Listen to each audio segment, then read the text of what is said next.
Hello, everyone, and welcome to another episode of 1923 Main Street.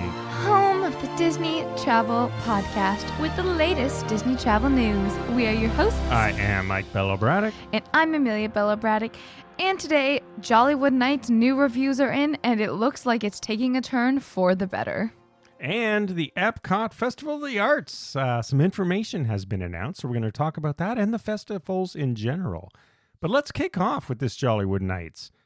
Now, as we reported last week, the first show of Jollywood Nights ever did have some problems. And, of course, the sensationalist YouTubers cast the death knell on Jollywood Nights. And, you know, I don't put a lot of stake in these self-proclaimed YouTuber experts. Not all of them, but there's a bunch of them. And they're going for sensationalism. They had it done, finished. This show's over. We'll never be back. Blowhards, on and on. And, you know, there's a few of them who know what they're talking about, but there's a few, in fact, most who don't. So they consider themselves experts, but they're not, and that is proven this week. Put your faith in Disney on this one because, hey, they listened, they knew there were issues, and sounds like a lot of them have been addressed. There's a few things they did, but there's one thing I wanted to tell Amelia about here on the show. I purposely did not tell her. So they've done a bunch of things to fix Jollywood Nights, and a lot of it was just around crowd control and things to do. So they've brought a lot of characters out as one main thing they did to spread out the crowds more. Because when you think of the Very Merry Christmas Party with the food options and things like that, there's more things to do, so people spread out. So they've brought a bunch of characters in for meet and greets, and one of them, Amelia, is Duffy in his in his Christmas outfit. That's so sweet. And I have seen comments saying, I'm plunking down $150 just to meet Duffy at Christmas. Adult party, please. Yeah, exactly. Okay, sure, Disney.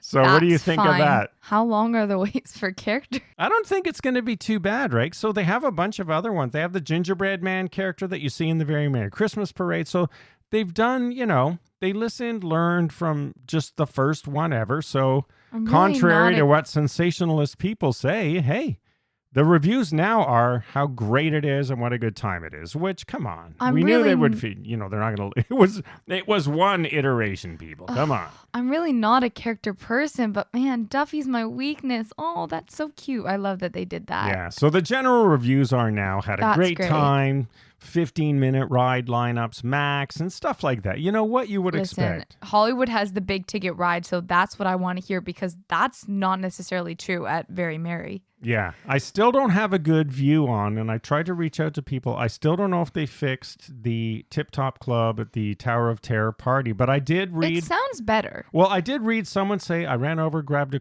quick drink there towards the end. So maybe that'll be our strategy, to wait towards the end to do some of those things that, you know, when it just opens, everyone maybe is going to go to these things, the two parties, the party within a party. Well, yeah, maybe you want to wait till the end to load up on drinks. Yeah, exactly, before you head back. And we have a late flight out the next day, so it's all good there. It's all good. So, you know, the death knells, the proclaiming of Jollywood Nights as being done by sensationalist YouTubers, well, they'll just continue on with their sensationalism. So take a grain of salt with where you get your information because it's sounding good now. And again, we're not there till I think it's the second last one, so it's only going to get better. So that is great news if you have a ticket or if you were thinking of getting a ticket, and all the people who made their, I'm selling my tickets. Well, bully for you. Great. Go ahead, sell your tickets. You know, there's too much sensationalism on social media. Is there not, or is it just me? Do you feel like there's just too much? I try to avoid social media at all costs, so I am not the person to comment on this. Maybe that, except for Instagram, I think you like occasionally, or Pinterest for photos. Try not to. Pinterest doesn't count. Yeah, people are not sensationalist on Pinterest, at least that I've seen. Pinterest does not count. It's mainly YouTube, where, you know, the self-proclaimed experts anybody can have a YouTube channel, right? So anyway, there we are. You know where my likes and dislikes lie. I am not shy to express my feeling, which is why you listen to our show. So now let's jump into the EPCOT International Festival of the Arts kicking off in January.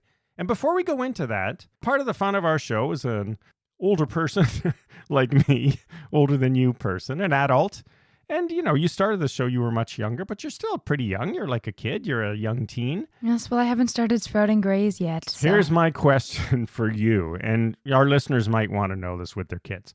EPCOT tends to be the only park that has these festivals, right? You got Festival of the Arts now, you got Flower and Garden, you got Food and Wine, and so on. So are these festivals a draw for kids? What do you think of them? Are these festivals a draw for anybody? Yeah, they are. Food and Wine. Like, we like going to Food and Wine. I like to try the food at the booths. But if you're planning a vacation and you have kids or young teens, is this something that you should consider as being important? World Showcase festivals. I like the food at these festivals as much as the next person, but there's just always a festival going on. So it just feels like at this point, it's just a part of World Showcase. You know what? It's interesting you say that, because my follow-up question to you, which is related, is if you have never been there before, or let's say you've been twice, would you notice any difference other than the banners on the posts that there's a festival going on? No, unless you were looking for specific items from a past festival, there's no way you would know. Because the festivals are very different than the ticketed parties. It's just it's usually now come down to some extra food and drink booths and a couple of seminars, right? That's essentially what they are. The festivals at this point are literally just menu changes and specialty merch. Yeah. That's all it is. And that's not necessarily a bad thing. And they all have music now, which we're going to get into. They are all following the same formula, food, drink, some music theme. And so by doing that, they, again, don't distinguish themselves from each other, which isn't necessarily a bad thing. It just flows into the background of what EPCOT is and not necessarily a specialty limited time festival or whatnot. So personally, I would say it's more so just that's EPCOT and it's worth a stop. But if World Showcase didn't appeal to you on its own, World Showcase with the festival is not going to do anything to change your mind. Okay. That's sort of what I was trying to get to for our listeners is if you're planning a vacation and if you're wondering, should I book specific dates for my kids because of this festival? No, truly, I would go there to eat. But also, I think EPCOT, it's getting better with the rides. So now you can spend a full day in EPCOT. But before, it was really more geared towards adults, I would say. Because I know Walt Disney had his whole learning community, but there weren't really that many learning experiences. Well, and you know what? Initially, a lot of the things I liked, like the Twister, that was very interactive. That was fun. Some of all thrills, build your own. Mixed them but they were all gone. Yeah. So before they've redone it now, it sort of lost its edge. So anyway, that's really the answer if you're wondering. I wouldn't plan it is World Showcase. I wouldn't plan my vacation around any of these festivals for kids. If you happen to go when it's there, it's great. Listen, and they're fun. I've been vocal about this. EPCOT is my least favorite park. Nothing against EPCOT. It just doesn't have the same draw unless you really want to go to, the Guardians Coaster or something like that. In which case, go. The festivals are good. The food's good. It's just not the best park, in my opinion. But I think when you start being able to drink, that might change for some people. Yeah. Well, that's why I was differentiating it if you have young kids. All right. So, young kids, definitely not. Teens, or maybe. Under 21s. All right. Let's talk about the Festival of the Arts in January. January 12th to February 19th. One of the shorter festivals and the newest festival. There's some cool things they're doing here.